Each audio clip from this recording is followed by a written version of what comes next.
All right, guys, we've sung the praises of Eddie Pierre-Louis a lot. I think it's only fair that we sometimes acknowledge, hey, these are some of the reasons he wasn't playing as much early in the year. He misses an assignment here, and it probably costs Oklahoma a touchdown here, would be my – he's going to pull around, and when he does, he's going to meet Justin Jefferson. And, guys, this is not a big miss. It's not terrible, but this is how fine the margins are. So watch it play out, and then we'll watch it from the end zone. You can really see what happens. So my first thought was like, well, the alley's right there. And, again, cost him a touchdown, maybe not. Maybe Mateer doesn't get through this, but he can certainly get through that hole if Justin Jefferson's not on the other side of him. And you can see it better. Like I said, right there it looks super tight. Let's move forward a little bit. Okay, so right here, like I said, you're going to have Eddie Pierre-Louis pull around. Caden Helms, it's that guard tight end counter, that Y counter thing. So what they're going to do, and Caden Helms does a pretty nice job here. He actually kicks. I believe this is Lawson that's going to try to fill his lane. And he does a nice job here. He gets his guy, turns him inside, does what you're looking for. So here we go. All right, so here you have Eddie Pierre-Louis. He's got to get on this side. And then Caden Helms is going to come around and get this side, and boom, you have a running alley for John Mateer to get up into.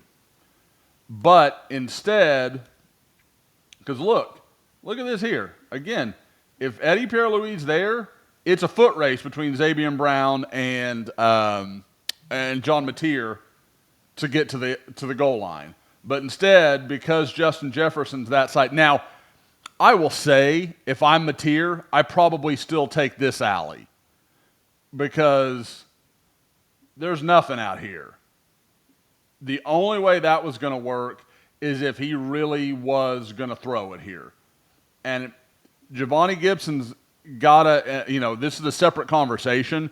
If Javonte Gibson is part of this play and this can be thrown, he's got to work this way.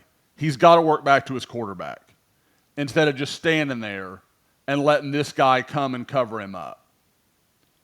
Now, I will say Mateer could have pulled the trick. Like,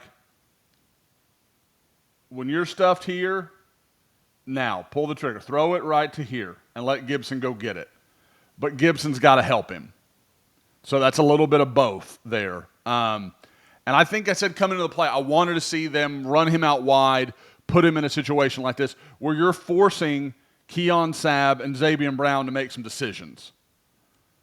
And again, this guy gets to come in. I think that's Dijon Lee. Gets to come in and cover him up. So these are fine errors. They're little things. But, I know last night, Monday night, when John Mateer meets with the media, he talked about the offense can be better. This is the stuff. Like, these are little things, but if you can work them, if you can fix them, you can, the score is 27-21, and there's a lot less anxiety. Maybe 28-21. There's a lot less anxiety when Ty Simpson has the ball on that final drive. But again, there's some, Ryan Fojay crashes down.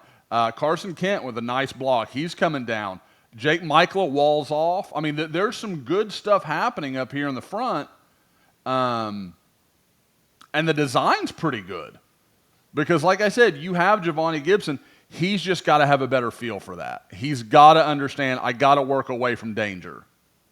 And he just doesn't do it. Mateer's a little – and again, Mateer's – I'm sure in his brain he's like, do not throw an interception here. We got a chance to take the lead in the fourth quarter.